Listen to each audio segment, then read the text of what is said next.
शिवसेना नेत्या सुषमाताई अंधारे आहेत. काय सांगणार? काल ठाकरे बंधूंनी ज्या सभेमध्ये अदानींच्या जे समूह आहे तो उद्योग गेल्या 10 वर्षात वाढल्याचं जे चित्र दाखवलंय, त्यानंतर नेत्यांच्या ज्या प्रतिक्रिया आल्यात त्यावर काय वाटतंय? काय आहे, भाजपचे जे नेते बोलत आहेत ना, गिरीश महाजन असतील, देवेंद्र फडणवीस असतील, आशिष कुरेशी असेल, जे काही असतील, मुळात हे नेते नाही आहेत, हे सगळे मुनीम आहेत. अदानींचे मुनीम अदानींच्यासाठी घसाफोड करून बोलत आहेत.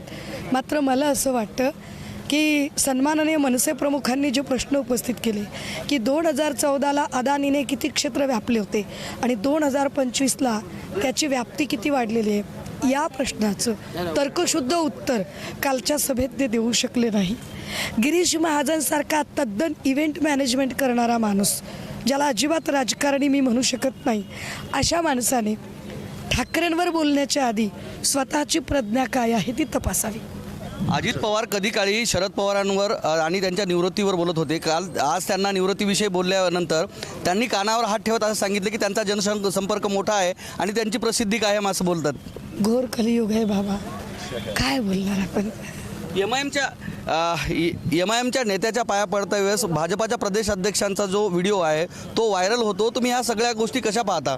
नाही, आम्हाला काँग्रेससोबत गेल्यानंतर हिंदुत्व धोक्यात आहे असं सांगणारे लोक जेव्हा अंबरनाथमध्ये काँग्रेससोबत जातात किंवा ना इकडं अकोटमध्ये आता MIM-सोबत गळाभेट घेतात किंवा भाजपचाच प्रदेशाध्यक्ष अगदी नतमस्तक चरणी लीन होतो, तेव्हा आता हिंदुत्व यांनी कोणत्या खुंटीला टांगला आहे. मला वाटतं लोक जाणकार आहेत, लोकांना कळतं की हे हिंदुत्व वगैरे यांचं जे काही आहे तो सगळा मार्केटिंग अजेंड्याचा विषय आहे.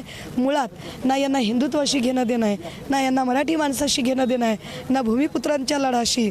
यांना तर फक्त आणि फक्त यांचा स्वार्थ, एवढीच गोष्ट दिसते. बिनविरोध संदर्भात तुमची काय भूमिका आहे? बिनविरोध संदर्भात विरोधबद्दल खूप वेळा बोललो आहे की भाजपाला हे लक्षात आलं आहे की मॅन्डेट त्यांच्या बाजूने नाही, जनभावना भाजपच्या बाजूने नाही. ती जनभावना असती तर उमेदवारच विकत घेण्याची जी त्यांची हिमाकत आहे ती झाली नसती.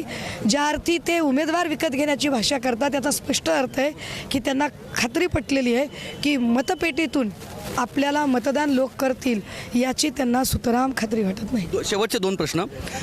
निवडणुकीच्या तोंडावर लाडकी बहीण योजनेचे 2 हप्ते जमा करण्याचं सांगितलेलं, याचिका दाखल आहे. अद्याप निवडणूक आयोगानं त्याच्यावर काही प्रतिक्रिया दिलेली नाही. का लाडकी बहीण योजना असावी, जर आमच्या बहिणींना 2 पैसे मिळत असतील तर हरकत नाही, पण लाडकी बहीण सुरक्षित असली पाहिजे हे जास्त महत्त्वाचं आहे. आम्ही आमची बहीण सुरक्षित व्हावी यासाठी प्रयत्न. 2 शिवसेनेमध्ये या ठिकाणी वादंग सुरू असल्याचं पाहायला मिळते. 3 आमदार विरुद्ध 1 आमदार अशी परिस्थिती आहे. 2 शिवसेनेमध्ये वादंग आहे. जैसी करणी वैसी भरणी, जैसी करणी वैसी भरणी. ह्या होत्या शिवसेनेच्या नेत्या सुषमाताई अंधारे, ज्यांनी इथं राजकीय परिस्थितीविषयी भाष्य केलं.